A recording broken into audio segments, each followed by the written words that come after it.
요셉의 형들이 왔다는 소문이 바로의 궁에 들림에 바로와 그의 신하들이 기뻐하고 바로는 요셉에게 이르되 내 형들에게 명령하기를 너희는 이렇게 하여 너희 양식을 싣고 가서 가나안 땅에 이르거든 너희 아버지와 너희 가족을 이끌고 내게로 오라.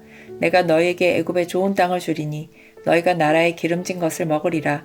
이제 명령을 받았으니 이렇게 하라.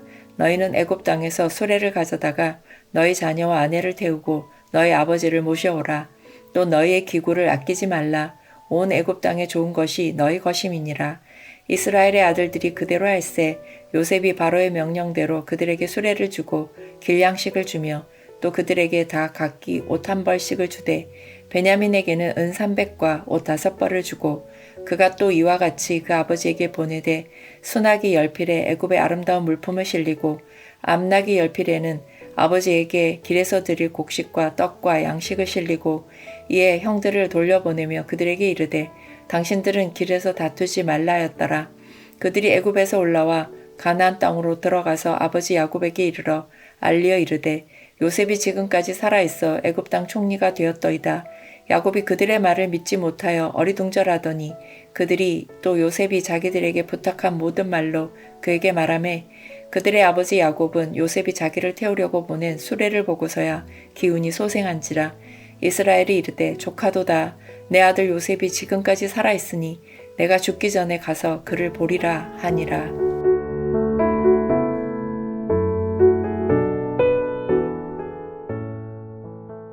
은혜는 폭발력이 있습니다. 용서와 사랑은 거대한 파문이 되어 굳게 닫힌 문을 뚫고 애굽 제국의 심장부로 빠르게 퍼져나갔습니다. 피비린내 나는 권력의 암투만이 지배할 것 같은 세속의 궁정에 가장 아름답고도 충격적인 소문이 들려온 것입니다. 16절을 보십시오. 요셉의 형들이 왔다는 소문이 바로의 궁에 들림에 바로와 그의 신하들이 기뻐하고 애굽의 절대 군주 바로 왕과 신하들이 요셉의 형제들의 방문 소식을 듣고 진심으로 기뻐합니다. 참으로 경이로운 장면이 아닐 수 없습니다. 고대 근동의 세계관을 생각해 보십시오. 이방인입니다. 게다가 흉년을 피해 곡식을 구걸하러 온 가나안의 초라한 목동들입니다. 애굽 사람들은 본래 히브리 사람들과 함께 식사하는 것조차 가증하게 여겼습니다. 그런데 당대 최고의 제국 통치자가 이 냄새나는 목동들의 방문을 자기 일처럼 환영하고 있습니다. 왜 그렇습니까? 하나님께서 바로의 마음을 만지셨기 때문입니다. 하나님은 요셉 한 사람을 통해 애굽 땅에 놀라운 구원과 축복을 베푸셨습니다. 그 은혜의 빛이 너무나 강력하여 이방 왕 바로마저도 언약 가문을 기꺼이 환대하게 만든 것입니다. 하나님께서 택하신 언약 백성을 굶주림에서 건져내시기 위해 당대 최고의 제국과 그 통치자의 막강한 권력마저도 도구로 사용하신 것입니다. 세상의 권력자들은 자신의 뜻대로 역사를 움직인다고 착각하지만 참된 역사의 주관자는 오직 하나님 한 분뿐이십니다. 바로는 적극적으로 요셉에게 명령을 내립니다. 17, 18절입니다. 바로는 요셉에게 이르되 내 형들에게 명령하기를 너희는 양식을 실어가지고 가나안 땅에 들어가거든 너희 아버지와 너희 가족을 이끌어 내게로 오라. 내가 너희에게 애굽에 좋은 것을 주리니 너희가 나라의 기름진 것을 먹으리라. 바로는 가나안에 있는 야곱 일가족을 통째로 이주시키기 위해 국가의 모든 자원을 동원합니다. 수레를 내어줍니다. 애굽에서 가장 기름진 땅을 주겠다고 약속합니다. 기근으로 인해 죽음의 문턱에서 신음하던 야곱의 가족에게 이제 세상에서 가장 풍요로운 제국의 보호막이 활짝 열렸습니다. 20절을 보면 바로의 놀라운 말이 기록되어 있습니다. 또 너희 기구를 아끼지 말라. 온 애굽 땅에 좋은 것이 너희의 것임이니라. 기구를 아끼지 마라. 이 표현의 원어적인 뜻은 너희가 쓰던 낡은 짐짝들이나 가재 도구에 미련을 두지 말라는 뜻입니다. 다 버려두고 와라. 애굽에서 가장 좋고 화려한 새 것으로 채워주겠다라는 선언입니다. 하나님은 당신의 백성을 간신히 목숨만 연명하도록 대충 구원하시지는 않습니다. 그분의 구원은 언제나 우리의 결핍을 압도하고도 남을 만큼 풍성하고 넘칩니다. 세상의 낡은 것에 집착하며 움켜쥐고 있는 우리에게 하나님은 말씀하십니다. 아까워하지 말라. 미련을 두지 말라. 내가 하늘의 가장 좋은 것으로 내 나라의 가장 기름진 것으로 너희에게 채우리라. 이것이 바로 십자가를 통해 우리에게 부어지는 압도적인 구원의 영광입니다. 요셉은 바로의 명령을 따라 형들에게 길량식을 줍니다. 형들에게 각기 옷 한 벌씩을 줍니다. 그리고 유일한 친동생 베냐민에게는 은 300과 옷 5벌을 줍니다. 아버지를 위해서는 애굽의 아름다운 물품과 곡식을 순나기 10필과 암나기 10필을 가득 채워서 싣습니다. 여기서 우리는 형들의 놀라운 변화를 다시 한번 목도합니다. 과거 같았으면 베냐민만 편애한다고 시기하고 질투하여 또다시 사리를 품었을 것입니다. 그러나 은혜의 통곡을 통과한 형들은 더 이상 분노하지 않습니다. 누군가 더 큰 복을 받아도 기쁨으로 용납하는 진짜 가족으로 거듭난 것입니다. 이제 가나안으로 먼 길을 떠나는 형들에게 요셉은 짧지만 아주 뼈있는 당부의 말을 건넵니다. 24절 이에 형들을 돌려보내며 그들에게 이르되 당신들은 길에서 다투지 말라 하였더라. 길에서 다투지 말라. 참으로 깊고 예리한 영적 통찰이 담긴 권면입니다. 요셉은 왜 형들에게 이런 당부를 했겠습니까? 요셉은 가나안으로 돌아가는 그 긴 여정 속에서 형들의 마음속에 어떤 생각이 꿈틀거릴지를 훤히 꿰뚫어 보았습니다. 요셉 앞에서는 은혜에 감격하여 울었지만 막상 자기들끼리 길을 걷다 보면 필연적으로 과거의 상처가 수면 위로 떠오를 것입니다. 22년 전 사건을 복기할 것입니다. 그봐 내가 그때 동생을 죽이지 말자고 했잖아. 내가 먼저 구덩이에 던지자고 주동했잖아. 내가 은 20개 팔자고 했잖아. 서로 책임을 전가하고 허물을 덜추어내며 지독한 정죄의 칼바람이 불어닥칠 위험이 농후했습니다. 그래서 요셉은 경고합니다. 길에서 다투지 마십시오. 이 말은 이런 뜻입니다. 형님들, 내가 이미 당신들의 모든 죄를 다 용서했습니다. 십자가에 덮어줌으로 다 끝났습니다. 하나님의 주권적인 구원 계획 속에서 형들의 죄악마저 선으로 바뀌었음을 제가 선포하지 않았습니까? 그러니 더 이상 과거의 죄책감에 얽매여 서로를 향해 삿대질하며 다투지 마십시오. 사랑하는 형제자매 여러분, 참된 용서를 경험한 성도는 결코 과거의 허물을 덜추어내어 형제를 비난하지 않습니다. 하나님께서 이미 깊은 바다에 던져버리신 과거의 죄악을 낚시질하여 끌어올리지 마십시오. 용서받은 자의 유일하고도 합당한 반응은 형제를 향해 동일한 자비와 긍휼을 베푸는 것입니다. 이제 발걸음을 재촉하여 가나안 땅에 도착한 형들이 늙은 아버지 야곱 앞에 섰습니다. 그리고 그들의 입에서 전혀 믿을 수 없는 벅찬 구원의 소식이 선포됩니다. 26절 알리어 이르되 요셉이 지금까지 살아있어 애굽 땅 총리가 되었더이다. 야곱이 그들의 말을 믿지 못하여 어리둥절하더니 아버지, 요셉이 살았습니다. 죽은 줄 알았던 그 아들이 살아있습니다. 심지어 그가 온 세상을 다스리는 애굽의 총리가 되었습니다. 피 묻은 채색 옷을 가슴에 품고 짐승에게 찢겨 죽은 죽은 아들을 그리워하며 22년의 세월을 통곡 속에 지내왔던 아버지입니다. 그토록 사무치게 그리워하던 아들이 살아있다는 소식을 들었을 때 야곱의 반응은 어떠합니까? 성경은 야곱이 어리둥절했다고 기록합니다.